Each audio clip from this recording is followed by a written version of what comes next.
दयाराम अपने खेत में खीरे की खेती किया करता था और उन्हीं खीरों को बाजार में बेचा करता था। खीरे ले लो, ताजे ताजे। अरे भाई, खीरे ले लो, बढ़िया बढ़िया, ताजे ताजे। दयाराम की खीरे बेचकर बहुत अच्छी बिक्री होती है और उसी से वो अपना घर चलाया करता था। ऐसे ही एक सुबह दयाराम की पत्नी अर्चना उससे कहती है, अजी सुनते हो, मुझे कुछ पैसे दे दो। दरअसल मुझे अपने लिए सोने का हार लेना है क्योंकि मेरी बहन की शादी है और मैं चाहती हूँ कि मैं अपनी बहन की शादी में सोने का हार पहनूं।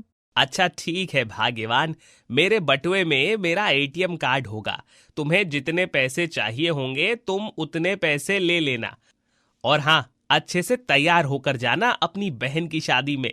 मैं चाहता हूँ कि तुम्हारी बहन की शादी में लोग तुम्हें देखते ही रह जाएं। और क्या, मैं तो चाहती हूँ कि हर औरत की किस्मत मेरी तरह हो, क्योंकि आदमी की कंजूसी औरत को भिखारी बना देती है और औरत की कंजूसी आदमी को सेठ बना देती है। हाँ अर्चना, मैं समझ रहा हूँ कि तुम क्या कहना चाहती हो। एक ऐसा वक्त था जब तुमने मुझे बहुत सपोर्ट किया था। आज तुम्हारी वजह से ही मैं सब कुछ कर पा रहा हूँ। इसीलिए अब मैं दिल खोल कर खर्चा करना चाहता हूँ तुम्हारे ऊपर। इसीलिए तुम्हें जो चाहिए तुम ले लेना। अर्चना अपने पति से पैसे लेकर सोनार की दुकान पर जाती है और खुद के लिए सोने का हार खरीद लेती है। तभी रास्ते में उसे अपनी पड़ोसन रीना दिखाई देती है। तभी रीना कहती है, अरे अर्चना बहन, तुम सुंदर की दुकान पर गई थी क्या? क्या लेकर आई हो, जरा मुझे भी तो बताओ। अरे वाह, दरअसल मेरी बहन की शादी है, इसलिए मैंने अपने लिए सोने का हार लिया है। अगर तुम्हें हार देखना है तो मेरे साथ मेरे घर चलो, क्योंकि रास्ते में तो मैं तुम्हें सोने का हार नहीं दिखा सकती। हाँ, ये बात तो तुमने बिल्कुल सही कही, क्योंकि चोरों का कोई भरोसा नहीं है, कब कहाँ से आकर चोरी कर ले कुछ पता नहीं। हाँ, तभी तो कह रही हूँ कि तुम मेरे साथ मेरे घर चलो। अर्चना स्वभाव से बहुत भोली थी। वो रीना को अपने घर ले जाती है और उसे अपना सोने का हार दिखाती है। सोने का हार देखने के बाद रीना को मन ही मन अर्चना से जलन होने लगती है। वैसे अर्चना, ये हार काफी महंगा होगा, क्योंकि इस हार में वजन भी अच्छा है। लगता है कि अब तुम्हारा पति अच्छा कमाने लगा है, इसलिए तो वो तुम्हारी हर इच्छा को पूरी कर रहा है। वैसे रीना, सच बताओ तो मेरे पति ने शुरू से लेकर अब तक यही चाहा है कि वो मेरी हर इच्छा को पूरा कर पाए। लेकिन एक वक्त ऐसा था जब मैं एक एक रुपया जोड़ जोड़ कर अपने पति की सहयोग किया करती थी। लेकिन आज समय का पहिया एकदम से बदल चुका है। आज मेरे पति बहुत अच्छी तरक्की कर रहे हैं, इसलिए वो अब मुझे किसी भी चीज के लिए मना नहीं करते। तुम्हारा सही है अर्चना, एक हम हैं जो अभी तक गरीबी में ही जी रहे हैं। अरे मेरी किस्मत में कहाँ लिखा है सोने का हार, मैं तो नकली हार पहन लूं वही बहुत है मेरे लिए। अरे रीना, तुम ऐसी बातें क्यों कर रही हो? क्या पता आगे आने वाला समय तुम्हारे लिए बहुत अच्छा हो। अच्छा अर्चना, अब मैं चलती हूँ। आगे आने वाले वक्त का तो मुझे नहीं मालूम, लेकिन हाँ, फिलहाल तो गरीबी में ही जीवन काटना है मुझे। इतना बोलकर रीना वहां से चली जाती है और घर आकर अपने पति गोपाल से बोलती है, तुम बस घर में बैठे बैठे अखबार पढ़ते रहो। अरे तुम्हें जरा भी शर्म नहीं आती क्या? अरे कैसी शर्म, क्या हो गया है तुम्हें? अरे ऐसे घर में बैठे रहने से हमारा गुजारा हो जाएगा क्या? अरे भाग्यवान, तुम्हें तो मालूम ही है कि मैं दिहाड़ी मजदूर का काम करता था। अब मुझे काम ही नहीं मिल रहा है, तो मैं क्या करूं? अपनी जान दे दूं क्या? देखो, मुझे नहीं पता कि तुम क्या करोगे क्या नहीं। अरे कम से कम अर्चना के पति का ही देख लो। अरे उसने आज अपनी पत्नी को सोने का हार दिलाया है। अरे इतनी तरक्की कर रहा है वो कि पूछो ही मत। और एक तुम हो, तुम्हारे बस की तो कुछ है ही नहीं। हाँ, तो उसकी पत्नी ने उसके बुरे वक्त में उसका पूरा सहयोग किया, और एक तुम हो जो आज मेरे बुरे वक्त में मुझे ताने दे रही हो। अरे रहने दो, तुम जैसे निठल्ले आदमी के साथ रहने से अच्छा है कि मैं अपने मायके चली जाऊं। अरे ऐसे मत बोलो रीना, तुम्हें तो पता ही है मेरा इस दुनिया में कोई नहीं है और तुम्हारे बिना मैं रह नहीं पाऊंगा। मैं कोशिश तो कर ही रहा हूं ना। आज नहीं तो कल मुझे काम जरूर मिल जाएगा। आपको काम मिले या ना मिले मुझे उससे कोई फर्क नहीं पड़ता। अगर मैं खुश नहीं हूँ तो मैं सामने वाले को भी खुश नहीं देख सकती। मैं चाहती हूँ कि आप कुछ ऐसा करो जिससे अर्चना और उसके परिवार की खुशहाली चली जाए। रीना को अर्चना की खुशियाँ बिल्कुल भी बर्दाश्त नहीं हो रही थी। वो अब कैसे भी उसकी खुशियों में आग लगाना चाहती थी। ऐसे ही एक सुबह दयाराम उठकर अपने खेत में जाता है और खेत का नजारा देखकर दयाराम एकदम हैरान था। खेत में जितने भी खीरे थे, सारे खीरों को किसी ने ट्रैक्टर की मदद से कुचल दिया है। हे प्रभु, ये सब क्या है? आज तक मेरे साथ कभी ऐसा नहीं हुआ, फिर आज ही अचानक कैसे?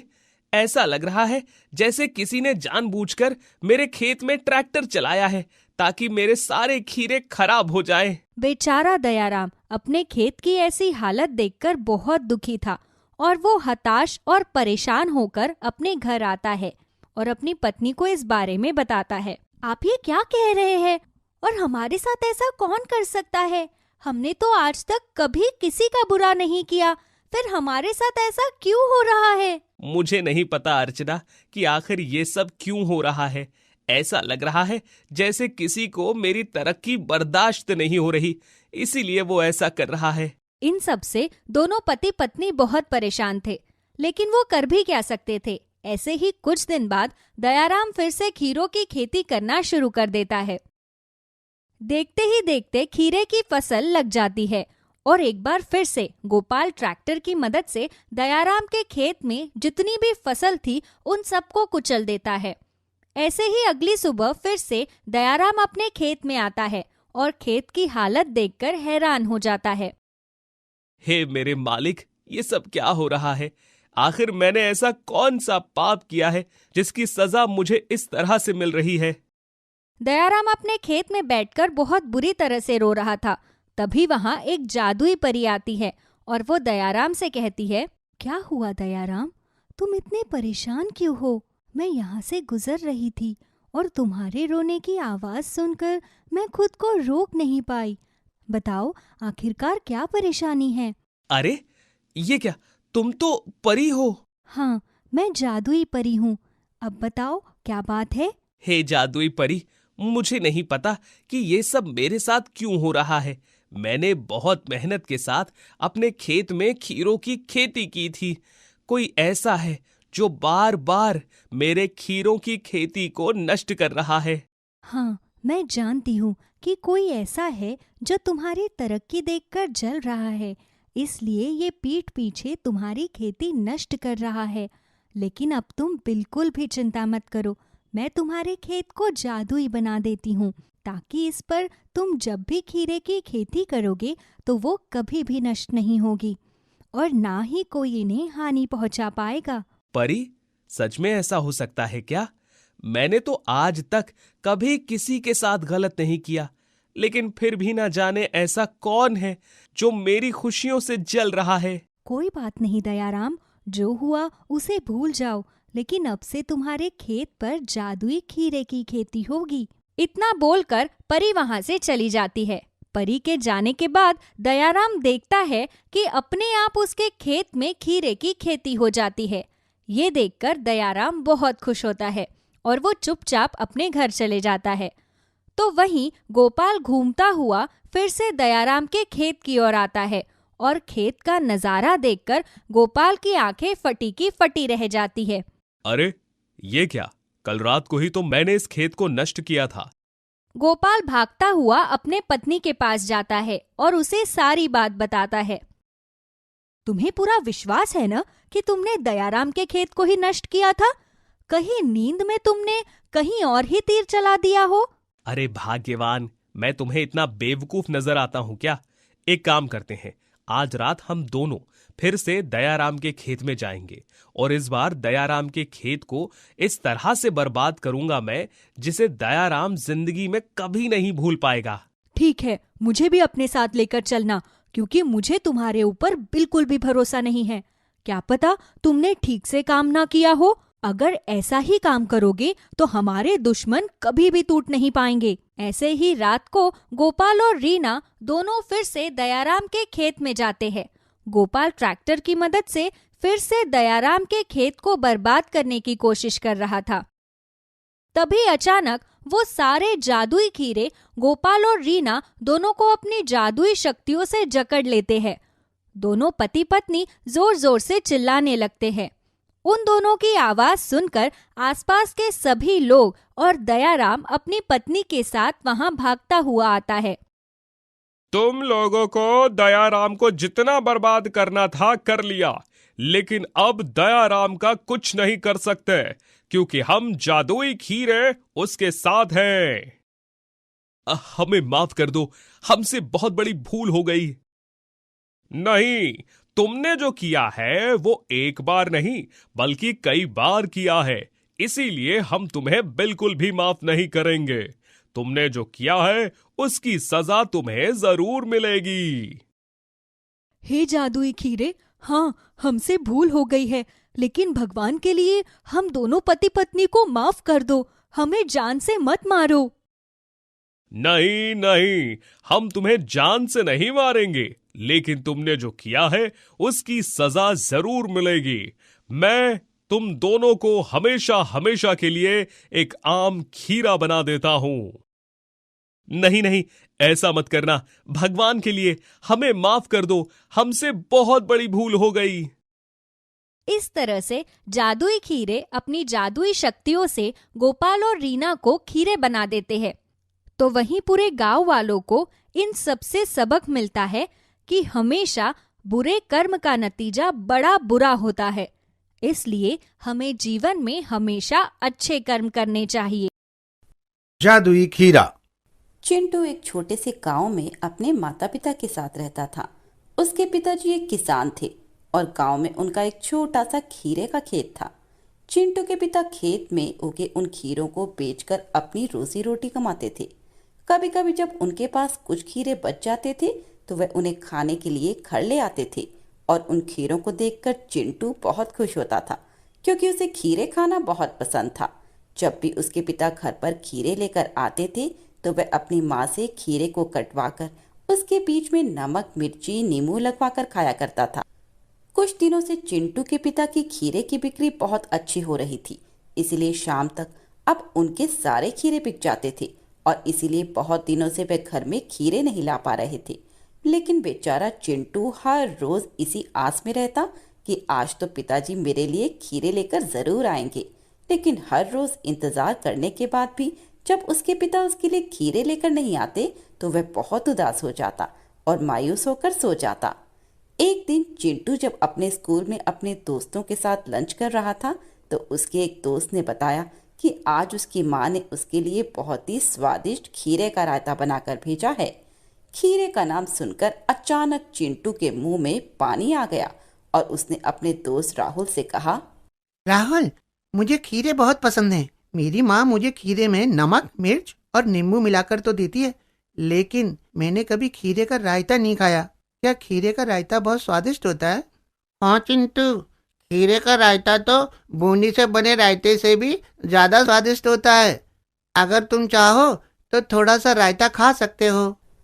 राहुल के ऐसा पूछने पर चिंटू बहुत खुश होता है और वह जैसे ही खीरे का रायता चखता है तो वह उसे बहुत स्वादिष्ट लगता है। स्कूल की छुट्टी होने के बाद जब चिंटू अपने घर आता है तो वह अपनी माँ से कहता है, माँ, मेरा दोस्त राहुल है ना, आज उसकी माँ ने उसके लिए खीरे का रायता बना कर दिया था। मैंने जब उस रायते को खाया तो मुझे वो बहुत स्वादिष्ट लगा। माँ, तुम भी मेरे लिए खीरे का रायता बनाओ ना, मेरा बहुत मन है खीरे का रायता खाने का।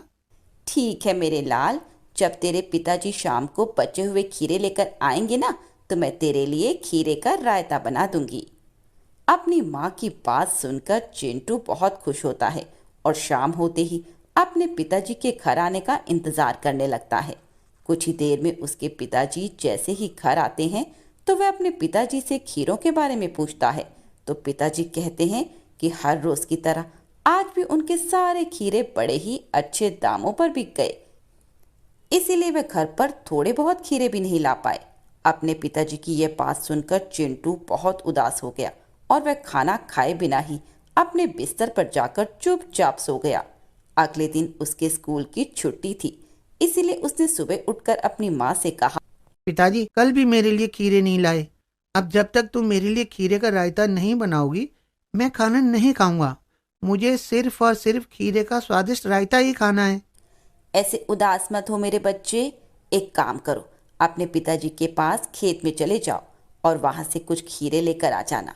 फिर मैं तुम्हारे लिए तुम्हारी पसंद का खीरे का बहुत स्वादिष्ट रायता बनाऊंगी।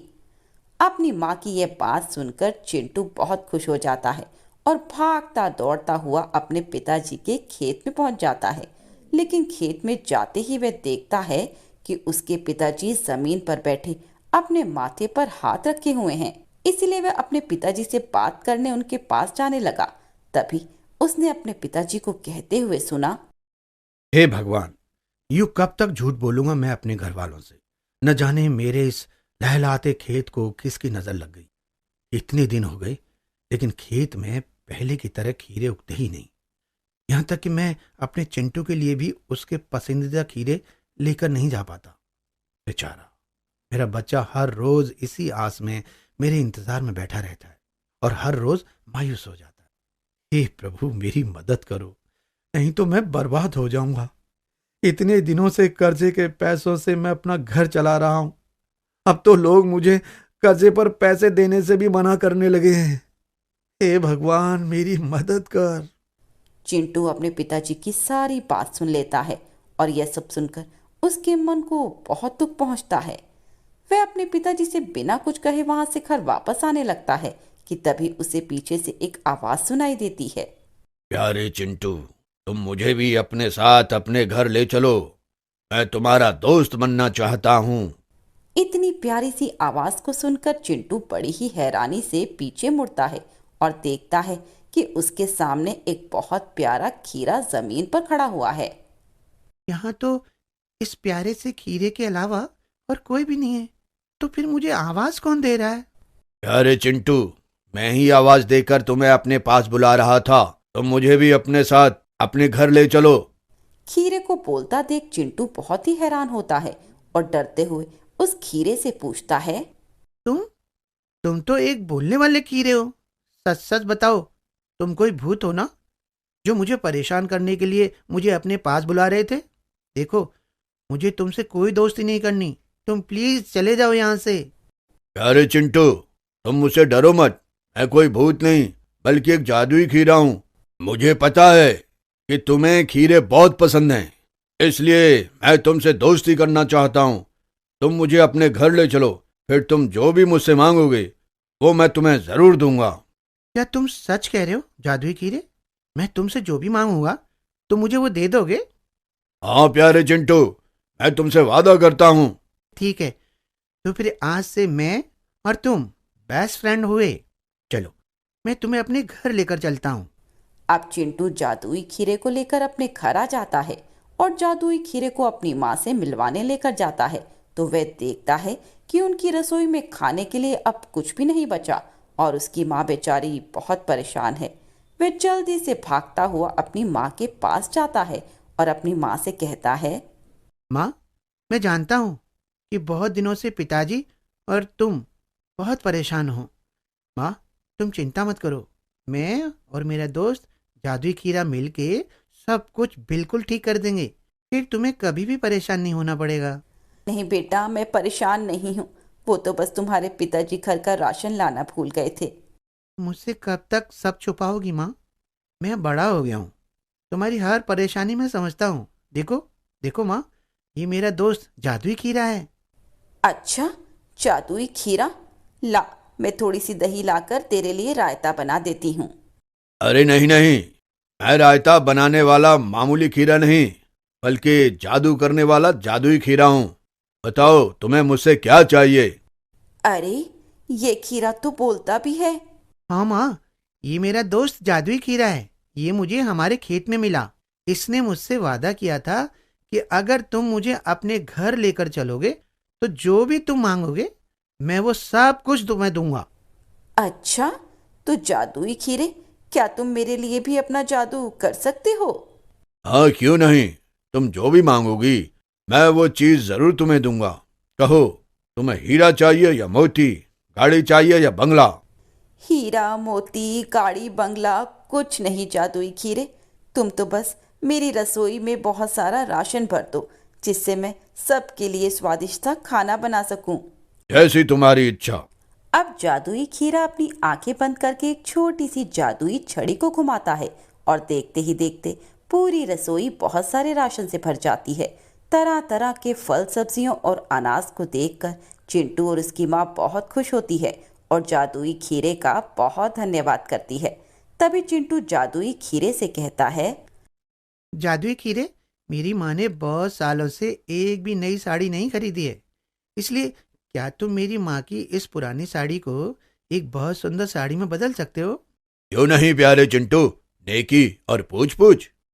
अब जादुई खीरा फिर से अपनी आंखों को बंद करके अपनी जादुई छड़ी घुमाता है और देखते ही देखते विमला की पुरानी साड़ी एक नई साड़ी में बदल जाती है। और उस नई साड़ी को देखकर चिंटू और विमला बहुत खुश होते हैं और जादुई खीरा दोबारा से अपनी आंखें बंद करके हवा में अपनी छड़ी घुमाकर उन सब के लिए बहुत सारे नए कपड़ों वाली 3 अलग अलग अलमारी ले आता है, जिसे देखकर चिंटू की खुशी का कोई ठिकाना नहीं रहता और वह जादुई खीरे का बहुत धन्यवाद करता है। तभी उसके पिताजी बड़े ही मायूस चेहरे के साथ घर आते हैं तो चिंटू की माँ उनके सामने बहुत ही स्वादिष्ट भोजन परोसती है, जिसे देखकर चिंटू के पिताजी हैरान रह जाते हैं और तभी विमला से पूछते हैं, घर का राशन तो खत्म हो गया था, तो तुमने ये इतने स्वादिष्ट पकवान बनाए कैसे? मैं बताता हूँ पिताजी, ये मेरा दोस्त जादुई खीरा है।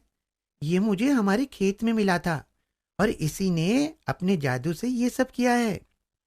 हाँ महेश, मैं जानता हूँ कि तुम एक बहुत अच्छे इंसान हो, लेकिन पिछले कुछ दिनों से बहुत परेशान हो।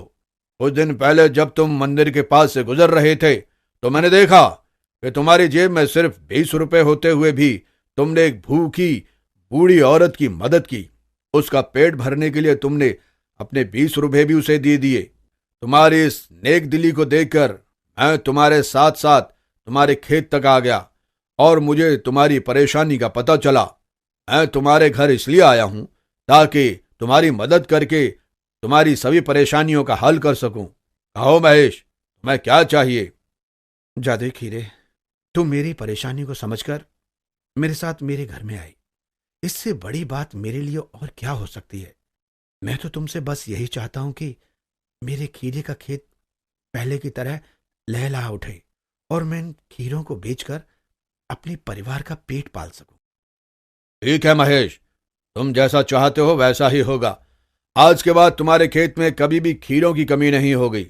तुम जितने चाहोगे तुम्हारा खेत तुम्हें उतने खीरे देगा और तुम्हारे घर का राशन कभी भी खत्म नहीं होगा। लेकिन तुम सब एक बात हमेशा याद रखना, जब भी कोई जरूरतमंद तुमसे कोई मदद मांगे तो तुम कभी भी उसे मना मत करना, नहीं तो मेरा किया हुआ ये जादू उसी समय खत्म हो जाएगा। अच्छा, अब मैं चलता हूं। अब मुझे जाकर और जरूरतमंद लोगों की मदद करनी है। इतना कहकर जादुई खीरा वहां से चला जाता है और देखते ही देखते चिंटू का पुराना घर एक बहुत ही सुंदर और नए घर में बदल जाता है और उनका खेत भी पहले की तरह बिल्कुल लहला उठता है और वह तीनों कभी भी किसी जरूरतमंद को मदद के लिए मना नहीं करते और बहुत ही खुशी से सबकी मदद करते।